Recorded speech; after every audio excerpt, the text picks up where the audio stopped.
ನೋಡಿ, ಶ್ರೀ ಕ್ಷೇತ್ರ ಆದಿಚುಂಚನಗಿರಿ ಮಠಕ್ಕೆ ಪ್ರಧಾನಿ ಮೋದಿ ಅವರು ಭೇಟಿಯನ್ನ ಕೊಡ್ತಾ ಇರುವ ಹಿನ್ನೆಲೆಯಲ್ಲಿ ರಸ್ತೆಗಳಲ್ಲಿ ಈ ಫ್ಲೆಕ್ಸ್ಗಳು ರಾರಾಜಿಸ್ತಾ ಇದ್ದಾವೆ. ನೋಡೋದಕ್ಕೆ ಎರಡು ಕಣ್ಣುಗಳು ಕೂಡ ಸಾಲ್ತಾ ಇಲ್ಲ. ಅಷ್ಟರ ಮಟ್ಟಿಗೆ ಎಲ್ಲಾ ರೀತಿಯಾದಂತಹ ಸಕಲ ಸಿದ್ಧತೆಯನ್ನು ಕೂಡ ಮಾಡಿಕೊಳ್ಳುತ್ತಿದ್ದಾರೆ. ಬಿಕಾಸ್ ನಾಳೆ ಪ್ರಧಾನಿ ನರೇಂದ್ರ ಮೋದಿ ಅವರು ಆಗಮಿಸ್ತಾ ಇರುವಂತಹ ಹಿನ್ನೆಲೆಯಲ್ಲಿ ನೋಡಿ, ರಾಜಕೀಯ ಪಕ್ಷದ ಮುಖಂಡರಿಂದ ಶುಭ ಕೋರಿ ಆ ಫ್ಲೆಕ್ಸ್ಗಳನ್ನು ಕೂಡ ಅಳವಡಿಕೆ ಮಾಡಿದ್ದಾರೆ.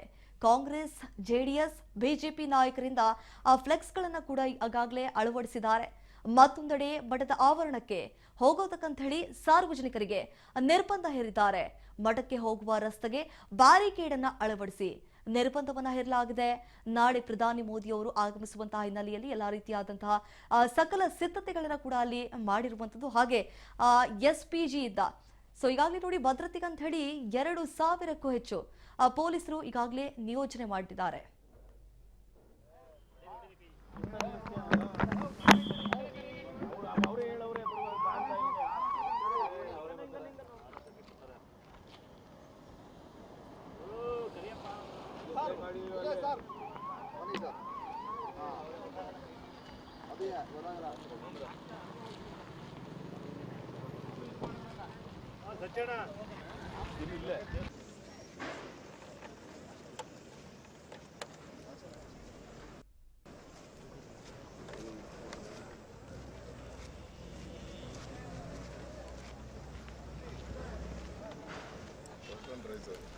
ನೋಡಿ, ಈಗಾಗಲೇ ಸ್ಥಳಕ್ಕೆ ವಿಪಕ್ಷ ನಾಯಕರಾಗಿರುವಂತಹ ಆರ್ ಅಶೋಕ್, ಮತ್ತೊಂದು ಕಡೆ ನಿರ್ಮಲಾನಂದನಾಥ ಸ್ವಾಮೀಜಿಯನ್ನು ಕೂಡ ನಾವು ಗಮನಿಸ್ತಾ ಇದ್ದೀವಿ. ಮತ್ತೊಂದು ದೃಶ್ಯದಲ್ಲಿ ಪೊಲೀಸರು ಎಷ್ಟರ ಮಟ್ಟಿಗೆ ಬಿಗಿ ಭದ್ರತೆಯನ್ನ ನಡೆಸಿದ್ದಾರೆ.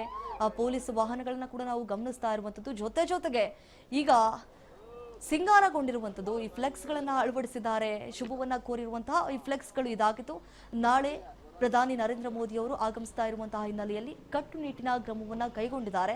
ಯಾಕಂತಂದ್ರೆ ಹೇಳಿ ಕೇಳಿ ಆದಿಚುಂಚನಗಿರಿ ಮಠ ಏನಿದೆ, ಈ ಪ್ರವಾಸಿ ತಾಣ ಆಗಿರುವಂಥದ್ದು. ಸಾಕಷ್ಟು ಮಂದಿ ಬರ್ತಿರ್ತಾರೆ ದೇವಸ್ಥಾನಕ್ಕೆ. ಹಾಗಾಗಿ ನಾಳೆ ನಿರ್ಬಂಧವನ್ನ ಹೇರಿದ್ದಾರೆ. ಯಾರಿಗೂ ಕೂಡ ಹೋಗೋದಕ್ಕೆ ಅವಕಾಶ ಇರೋದಿಲ್ಲ. ನಾಡಿದ್ದು ಹೋಗ್ಬೋದು, ನಾಳೆ ಒಂದಿನ ಇರಲ್ಲ. ನಾಳೆ ಒಂದ್ ವೇಳೆ ಹೋಗ್ಬಿಟ್ರೆ ಅನಾಹುತಗಳು, ಅವಘಡಗಳು ಸಂಭವಿಸುತ್ತೆ ಅನ್ನುವಂತಹ ಕಾರಣಕ್ಕಾಗಿ ಈಗ ಅಲ್ಲಿರುವಂತಹ ಪೊಲೀಸರು ಕೂಡ ಕಟ್ಟುನಿಟ್ಟಿನ ಕ್ರಮವನ್ನ ಕೈಗೊಳ್ಳುತ್ತಿದ್ದಾರೆ. ನೋಡಿ, ರಾಜಕೀಯ ಪಕ್ಷದ ಮುಖಂಡರಿಂದ ಶುಭ ಕೋರಿರುವಂತಹ ಫ್ಲೆಕ್ಸ್ಗಳನ್ನ ನಾವು ದೃಶ್ಯಾವಳಿಯಲ್ಲಿ ಗಮನಿಸ್ತಾ ಇದ್ದೀವಿ. ಮತ್ತೊಂದು ದೃಶ್ಯದಲ್ಲಿ ಮೋದಿ ಅವರ ಫ್ಲೆಕ್ಸ್ಗಳು ಕೂಡ ರಾರಾಜಿಸ್ತಿದ್ದಾವೆ. ಎರಡು ಕಣ್ಣುಗಳು ಕೂಡ ಸಾಲ್ತಾ ಇಲ್ಲ. ಅಷ್ಟರ ಮಟ್ಟಿಗೆ ಸುಂದರವಾಗಿ ಸಿಂಗಾರ ಮಾಡಿರುವಂಥದ್ದು. ಇದೇ ಕುರಿತಂತೆ ನಮ್ಮ ಪ್ರತಿನಿಧಿ ಪ್ರವೀಣ್ ಈಗ ಪ್ರತ್ಯಕ್ಷ ವರದಿಯನ್ನು ಕೊಟ್ಟಿದ್ದಾರೆ. ಬನ್ನಿ ನೋಡ್ಕೊಬರೋಣ. ನಾಳೆ ದೇಶದ ಪ್ರಧಾನಿ ನರೇಂದ್ರ ಮೋದಿ ಅವರು ಚುಂಚನಗಿರಿಗೆ ಬರ್ತಾ ಇದ್ದಾರೆ. ಕಾರಣ ಶ್ರೀ ಗುರು ಭೈರವೇಶ್ವರ ಮಂದಿರವನ್ನ ಏನು ಲೋಕಾರ್ಪಣೆ ಮಾಡಲಿಕ್ಕೆ ಬರ್ತಾ ಇರುವಂಥದ್ದು. ಇದೀಗ ನಾವು ಏನು ಬೆಟ್ಟಕ್ಕೆ ತೆರಳುವ ಹೆಬ್ಬಾಗಿಲಿನಲ್ಲಿದ್ದೀವಿ. ಈಗ ಪೊಲೀಸ್ನವರು ಸಕಲ ಬಂದೋಬಸ್ತನ್ನು ಆಯೋಜನೆ ಮಾಡ್ಕೊಳ್ತಾ ಇರುವಂಥದ್ದು. ಇದೀಗ ನಾಳೆ ನಡೆಯುವ ಕಾರ್ಯಕ್ರಮಕ್ಕೆ ಸಂಪೂರ್ಣ ಬಂದೋಬಸ್ತನ್ನು ಮಾಡಿಕೊಂಡು ಯಾವುದೇ ರೀತಿಯಾದ ಅಹಿತಕರ ಘಟನೆಗಳು ನಡೀಬಾರ್ದು ಅನ್ನೋ ದೃಷ್ಟಿಯಿಂದ ಮಾಡ್ತಾ ಇರುವಂಥದ್ದು. ಈಗ ಇರುವಂಥದ್ದು ನಾವು ಹೆಬ್ಬಾಗಿಲನ್ನು ನಾವು ನೋಡ್ತಾ ಇದ್ದೀವಿ. ಏನು ಮೋದಿಯವರು ಬರ್ತಾ ಇರುವ ಕಾರಣ ಎಲ್ಲವೂ ಕೂಡ ಸಂಪೂರ್ಣ ಕೇಸರಿಮಯವಾಗಿದೆ. ಪಕ್ಷಾತೀತವಾಗಿ ಎಲ್ಲ ನಾಯಕರು ಕೂಡ ತಮ್ಮ ತಮ್ಮ ಫ್ಲೆಕ್ಸ್ಗಳನ್ನ ಅಳವಡಿಕೆ ಮಾಡಿರುವಂಥದ್ದು. ಜೊತೆಗೆ ಪೊಲೀಸ್ನವರು ಇವತ್ತಿನಿಂದಲೇ ಕೂಡ ಯಾವುದೇ ಖಾಸಗಿ ವಾಹನಗಳನ್ನು ಒಳಕ್ಕೆ ತೆರಳದಂತೆ ಈಗಲೇ ನಿರ್ಬಂಧನ ಏರಿಸ್ತಾ ಇರುವಂಥದ್ದು ಮತ್ತು ಬ್ಯಾರಿಕೇಡಿಂಗನ್ನು ಮಾಡ್ಕೊಳ್ತಾ ಇರುವಂಥ ದೃಶ್ಯಗಳನ್ನ ನಾವು ನೋಡ್ಬೋದಾಗಿದೆ.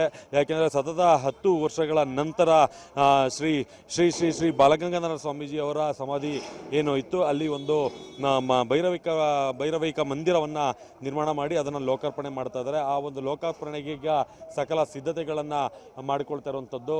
ಹಾಗಾಗಿ ಹೆಚ್ಚಿನ ಜನರು ಸೇರುವ ಸಾಧ್ಯತೆ ಇರುವ ಕಾರಣ, ಲಕ್ಷಾಂತರ ಜನ ಸೇರುವ ಕಾರಣ ಈಗ ಪೊಲೀಸ್ನವರು ಸಕಲ ಸಿದ್ಧತೆಯನ್ನು ಮಾಡಿಕೊಳ್ತಾ ಇದ್ದಾರೆ. ಅದೇ ರೀತಿ ಎಲ್ಲ ಕಡೆಯೂ ಕೂಡ ಬೇಕಾದಂಥ ಬಂದೋಬಸ್ತ್ಗೆ ಬೇಕಾದಂಥ ಕ್ರಮವನ್ನು ಪೊಲೀಸ್ನವರು ವಹಿಸ್ತಾ ಇರುವಂಥದ್ದು. ನೀವು ಇಲ್ಲಿ ದೃಶ್ಯದಲ್ಲಿ ನೋಡ್ಬೋದು.